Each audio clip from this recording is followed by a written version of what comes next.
ҳамин кафораи қасам ман қасам хӯрдагим устоҷон ки ҳамсарма ки бе иҷозати ман агар ки то ман рафтам хонаи масалан ба ғайр аз мактабу ба ғайр аз хонаи худшон масалан ки ба дигар ҷо агар ки равад дигар хона набиёяд. Ман ҳамеша масалан занг задам гуфтам ки хонаи мумаш масалан хонаи бубош бубои тагиш таваллуд кардагам исо модарам камтар зид шуд. Ман гуфтам ман қасам хӯрдагиам исо масалан ки ҳамсарам якчанд бор илтимос кард. Ман гуфтам фақат коли ман устода пурсидам ки чӣ мегӯям чӣ намегӯям. Оё устодҷон ман мерам метавонам ки ҳамун чӣ қадар ки кафораи қасам гуфтагиям 10 нафар да чӣ кунам. Масалан ман мера ҳисоб карисам где-то 500 сомони тоҷикӣ мешавад ба 10 сом ба миёна гуфтагиям устодҷон. Ман ҳамин 500 сомонро ба ягон ятимхона фиристонам. Оё ҳамин қабул мешавад ё ки намешавад устодҷон? қасам хӯрдед ки набиё гуфтед ё талоқ гуфтед? Талоқ гуфтагиам устод. чӯ хеле мегӯед ки охир қасам хӯрдам ки ба хона набиё гуфтам, вай ба хона набиё дигар чиз, талоқ дигар чиз охир. наъузубиллоҳ. хеле ҳамихел суолҳо бисёр аст бародаро. хеле қасам нахӯритон. аввалиш ин ки ман ҳалафа лиғайриллаҳи фақад ашрака. касе ки ба ғайри Аллоҳ таоло қасам хӯрад вай шарик овардааст. яъне ҳамин талоқа аз зан ҷудо шудан ин як мусибат, як мушкилӣ. ҳамина ба ҳаққи Аллоҳ таоло баробар карданда. умуман касе ки ба нон қасам нон исо даст мегӯяд. хеле дар ҷои мо роиҷ аст.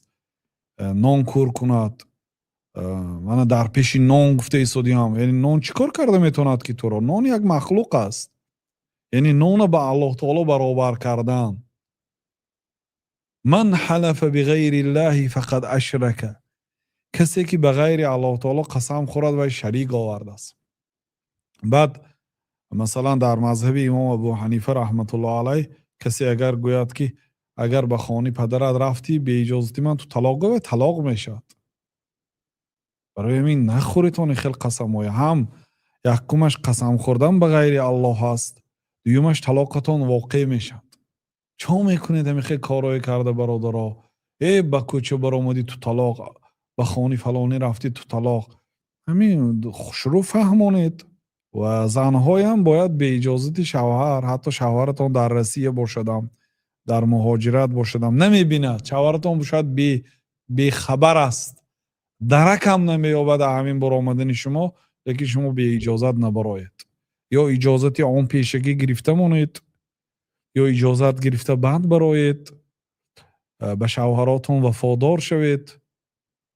ва шавҳарҳо ҳам ин хел қасамҳо ин аллакай заифии марда нишон медиҳад. барои чӣ? барои он ки як даҳан гапи оддӣ кардӣ, занатон гапатонро намегирад. яъне занак бе иҷозати ман ба кӯча набаро гӯед, ҳамин гап намегузарад де. то талоқ нагӯед намегузарад, лекин ҳамин талоқ ҳам гӯед мерад мана бекор. чӣ фоида ки? ҳамин саволое ки ҳамин ҳазорҳо савол аст. мегӯяд ки ман занама гуфтагиам ки агар ба фалон ҷо рӯи ту талоқ, бо вуҷуди ҳамин занак бо рафтааст. яъне ҳаминам кор надодааст. ҳам талоқ додед, ҳам гунаҳкор шудед, ҳам бо вай занак рафтааст. гапатонро наед, талоқатонам яъне ин ҳилатон кор наомад. бинобар ин тибқи шариат кор кунед. яъне бо гапи хуб, бо мавъизаи хуб насиҳат кунед. вақте насиҳата нагирифт, баъд кам кам ҷазо медиҳед. ҳамхоба намешед барои итоат накардагиш. ҳамхел шавҳара итоат накарди, дига зани нав гиред, ана ҷазо. хоҳаро хулоса охир итоат кунед он шавҳара. баъди ин ки шавҳар кардед, болотарин ҳақ баъди ҳаққи Аллоҳу Расул ин ҳаққи шавҳар аст. ҳаққи падару модар боло меистад ҳаққи шавҳар. то рӯзе ки шавҳар кардед, падаратон, модаратон бале ҳаққаш баъди Аллоҳу Расул меистод. баъди ин ки шавҳар кардед, шавҳар ҳаққаш боло аст, модоме ки ба гуноҳ амр накунад. набаро гуфт намебароед. итоат мекунед ба хотири Аллоҳ. ҳам савоб мегиред, ҳам розигии шавҳара меёбед. чӣ қадар одамо ба шавҳар зор, чӣ қадар одамо ба меҳри шавҳар зор, чӣ қадар занҳо меёбад ки шавҳари ман рашк намекунад, ба кӯча мебурам, ба Россия мерам, кордор не. ба шумо бе иҷозат мебуред. модоме ки шавҳартон намемонад, иҷозат наметиҳад, рашк дорад. Ин маънош ин аст ки шумо дӯст медоштааст. мегӯянд ки масалан худа танҳо наро ман мебарам мақсад. бинобар ин бародаро ва хоҳаро риоя кунед он ҳуқуқи ҳамдигара. ба ҳар ҳол бародари азиз, яъне тибқи агар мазҳаби имом Абу Ҳанифа гирем, талоқ шудаги аз занатон. агар фатво мекавам гӯйдагар, хай фатво меёед. ولی هفتگی نیستم نه استاد جان چه بگم ما همیشه گفتگیمش که ما خب موضوع درباره درسیم همیشه گفتگیمش که اگر که به اجازت ما تا ما رفتم به اجازت ما اگر خونه بود و شفا ندارم ما همیشه گفتگیم اگر که ما مقصد که بگم اجازت دادم برم یه حساب میخوره که نمیخوره حساب талоқ бародарои азиз, талоқ ин хел чиз нест ки масалан агар як одам ба номи Аллоҳ қасам хӯрд. қасам ба номи Аллоҳ, ман ин бародарам ки рафту омада кандам гуфт. қасам ба номи Аллоҳ ман ба хонаи ҳамин бародарам дига намерам гуфтааст. ин қасами дуруст аст. қасами дуруст ба ин маъно ки ба номи Аллоҳ қасам хӯрда. лекин дирӯз яъне як бародар мана пурсид, гуфтааст ки агар ба хонаи бародарам равам, имонам аз кофир гуфтааст. ин мардум як намуд қасамое мехӯрад ки имонам аз кофир, яъне кофир шавам гуфта ин гап. оё равам ё наравам мегӯяд. хай бародарам хонаи мо мебиёд, фарзандам мерад, лекин ман намерам биноан ба ҳамин қасам. аслан ин хел қасам хӯрдам, имонам аз кофир ё яҳуд шавам ё насронӣ шавам, ин хел қасамон дуруст нест. ин як. агар ба номи Аллоҳ қасам хӯрда бошад ки ба хонаи бародарам намерам гуфта бошад, ҷанг шуд, гуфт ки ман ба хонаи ту дига то қиёмата намерам гуфт. хоб чанд рӯз гузашт, аз як аҳли илм пурсид чӣ кор кунам? мо мегӯем ки ҳатман ба хонаи бародарат ба иёдат раву, каффорате ба қасамат. пайғамбар саллаллоҳу алайҳи ва саллам гуфта ки агар ман як кори хайра намекунам, гуфта савганд ёд кунам ба номи Аллоҳ, сони бинам ки он кор савоб аст, қасамам ба каффора медиҳаму кори нағза иҷро кардаам мегирам. масалан як одам гуфт ки дига падару модарам ки рафту омада кам мекунам, ба номи Аллоҳ қасам дига ин падару модара на занг мезанам, на хабар мегирам гуфт. ин гапаш хато аст. бояд каффорае диҳад, падару модараш ки рафту омада пайваст кардан гирад. лекин талоқ ин хел гап не ки талоқа дода ман гашта гапама гирифта каффора метиҳаму гапама мегирам гуфта намешавад. талоқ аз забон ки баромад ва бе ҷазо ҳаст. илло масалан шайхулислом ибни Таймия раҳматуллоҳ алайҳ, касе агар ба талоқ қасам хӯрда бошад, талоқ намеафтад мегӯяд. лекин дигар фуқаҳо монанди имом Абу Ҳанифа раҳматуллоҳ алайҳ, ино талоқ мешавад.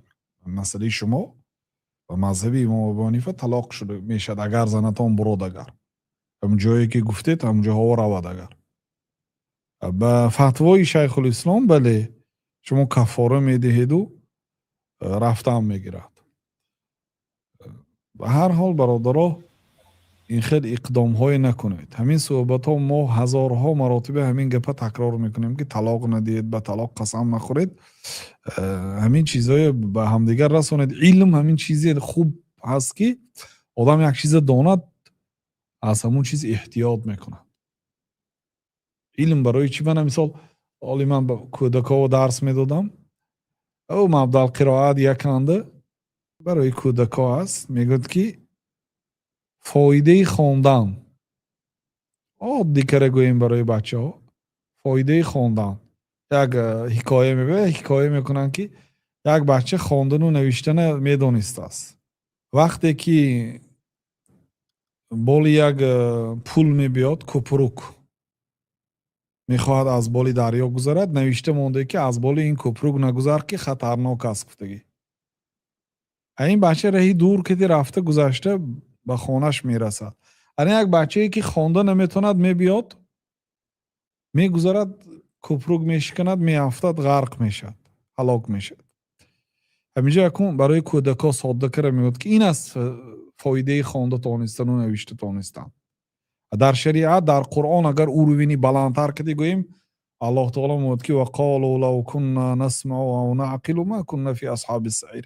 дӯзахиҳо мегӯянд ки агар мо дар дунё мехондем, гӯш мекардем, яъне уламоро, و میفهمیدیم، یعنی علم میگرفتیم، امروز ما دوزخی نمیشدیم. یعنی آدم وقتی که علم دارد، خطری طلاق را میداند، احکام قسم خوردن را میداند، احکام معامله کردن با زن را میداند، از همین کارا احتیاط میشه. بنابراین فضیلت علم است برادران. الحمدلله من امروز شرایط علم آموختن است برادران. در زمانه های پیش از اسلام مثلا یک قسمتی از مردم ما زردشت بودن. زردشتی ها فقط در اون وقتا خواندن نوشتن فقط به خانه پادشاه ها اجازت بود. خلاص پادشاه، حکومت دارا، پسرای آنها، دخترای آنها خواندن و نوشتن میتونست، دیگران نمیتونست. دیگران حق نداشت. دیگران فقط باید غلام باشد، باید در زمین کار کند، دهقانی کند، مال چراند، غلام باشد، کار کند، علم نگیرد. خواندن، حتی خوانده تونستن یا نوشتن نمیتونستن. بنابراین یکی از سببهای به تیزی به سرعت بلند اسلام آوردن مردم تاجیک این است که دین اسلام همه خواندن به ترغیب میکند. بلکه اولین سپارش قرآن اقرا بخوان همه ترغیب میکنه. اگر همه عالم شودم ضرر نمیبیند جامعه. مثلا همه آهنگر شود، اگر دوریدگر برای ما لازم است، پزنده لازم است، دوزنده لازم است، دیگر متخصصا لازم است، ضرر میبینیم. لیکن اگر همه عالم شود ما ضرر نمیبینیم. دین اسلام همه را ترغیب میکند که علم آموزد. بنابراین مردم تاجیک این دین با دلی وسیع قبول کردن که دینی بود است که خواندن و نوشتن ترغیب میکرد است. برای کمبغلای هم اجازت بود است در دین. حتی همین چند صد سال پیشترا هم همین خیل چی ها بود، فقط حکومت دارا بچه هاشون خونده میتونست. خلاص کمبغلا حقی خوندن نداشت، یا مزدش قیمت بود، پولش قیمت بود، یا اجازت نبود خوندن. من امروز شرایط علم گرفتن هست، شرایطی بود یا عجایب. دفتر و قلم قپیده به یک جا رفتن، در خانتون شته علم میگیریده. اقلا احکام شریعت دانید، به همین خیلی چیزا واقع نمیشید. این شریعتی ما خیلی به خواندن و علم گرفتن تشویق نه. وقتی که میدونید از گناه دور میشید. ببینید پیامبر صلی الله علیه وسلم بعضی اسیرهای بدر گفتن که اونا که خوانده میتونستن، نوشته میتونستن، گفتن که به فرزندای مسلمانو به 10 نفر خواندن و نوشتن تعلیم ده، من توی آزاد میکنم. گفتن و جای اینکه 20,000 30,000 دلار پول داده آزاد شود، اونایی که خوانده نوشته نمیتونستن همیشه پول داده آزاد میشدن. اونایی که علم داشتن، پیامبر صلی الله علیه و سلم گفتن که 10 نفر از فرزندای مسلمان به خواندن و نوشتن تعلیم ده، ما توی آزاد میکنیم. و همین طور هم کردن. یعنی چخیل شریعت برای علم حریص هست، میخواهد مردم مسلمان علم داشته باشند. همین کارهای خطا از بی علمی میشد. اگر علم میداشتید ضرری طلاق و عاقبتی بدی طلاق میدونستید، به طلاق اقدام نمیکردید. بنابراین برادرها و خواهرای عزیز همیشه علم آموزید، دانش آموزید. یعنی علم آموختن شرط نه که خواندن نوشتن باشد، یعنی گوش کردن هم این بهترین وسیله علم است. پیغمبر صلی الله علیه و سلم به همین واسطه علم گرفتن از جبریل. جبریل به همین واسطه از الله تعالی علم گرفت. صحابه ها به همین واسطه از پیامبر صلی الله علیه و سلم علم گرفتن. همین هم یه نوعی علم گرفتن است. دانش آموزید شریعت تا اینکه از بلاها در امنیت باشید. بله برادر، اگر اگه فتوا شد به نزد مفتیات میرده، ما مسئله طلاق Ustoz John, значит, ما чему дора? Совсем не битым ки аз اونجا наразы тамака. با کجا نرو گفته که زنتونه؟ با غیر از خونه‌شون با دیگه جا نرو. اصلا به اجازت خودم تو ما رفتم.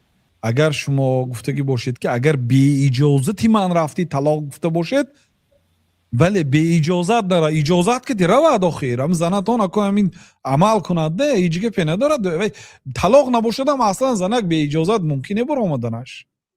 زنک به اجازت به خانه پدرش رفتن به حق ندارد، به طلاقم به ترساندنم هر یک زنه با شوهر اجازت داره. حتی استادمون شیخ شنقیطی میگفتن که اگر شوهر برای همسرش اجازت عام داده باشدم با اجازت خاص گیرد. اجازت عام هم خیلی که کی خانه پدرت میرفته باشی رفتن گیر، یا اینکه هر هفته روزی جمعه به خانه پدرت اجازت عام، هر هفته روزی جمعه برای تو اجازت گفت رو پدرت زیارت کن، یا برای بردن فرزندها به چی باغچه سحر میبرید به باغچه بگاهی گرام میبید و همین برای تو اجازت دادم گفتگی است، اجازت عام. همین میگم که خوب است که هر روز با اجازت گیرد وقتی بر آمدن برای تربیه برای فرزندا برای دخترها که آینده اینم شوهرش اجازت گرفته برات. اجازت عام شوهر دادگی است، لیکن شوهر میگه که من اینه برده به باغچه مونم یا من پدرم دیده بیام، اجازت عام دادگی است. کی برای پدرت میرفته باشی من برای تو اجازت دادم گفتگی است، تمام اجازت هست. لیکن با وجود همین من امروز به زیارتی پدرم میرم با اجازت گیرد بگم مستحب است، هم احترام شوهر است هم تربیه برای فرزندان است. بله اگر مادامی که همیخیل گفته باشد که به اجازت من روی طلاق گفته باشد به اجازت نرود برای همین حادثه نشدن. استاد جان وضعیت همین بود که اگه استاد جان من کم ترکه پرش میکنم، وضعیت همین بود که وقتی در یک جا میمونی بود مامورا اشاره گفتم که باید همینجا برای من مقصد گفت که من نمیرم نیستم سامی کم تا چی کرد گفت که مقصد که تو فقط همه خونه اولادای خودت میمونی و خونه اولادای من نمیمونی. این مرا به حد قهرم کرد. بعد مرا گفت که نصیب باشه به نزدیکی خونه مومم مقصد که باید دو توبان هم مرا هم مقصد یک دختر امکشم و هم شبکرگی هم وایره ده مقصد همین که گفت. من گفتم اگر که بعد همین گپ به حد قرم کرد. من گفتم اگر که تو بعد همین من گفتم یگان جا نمیری.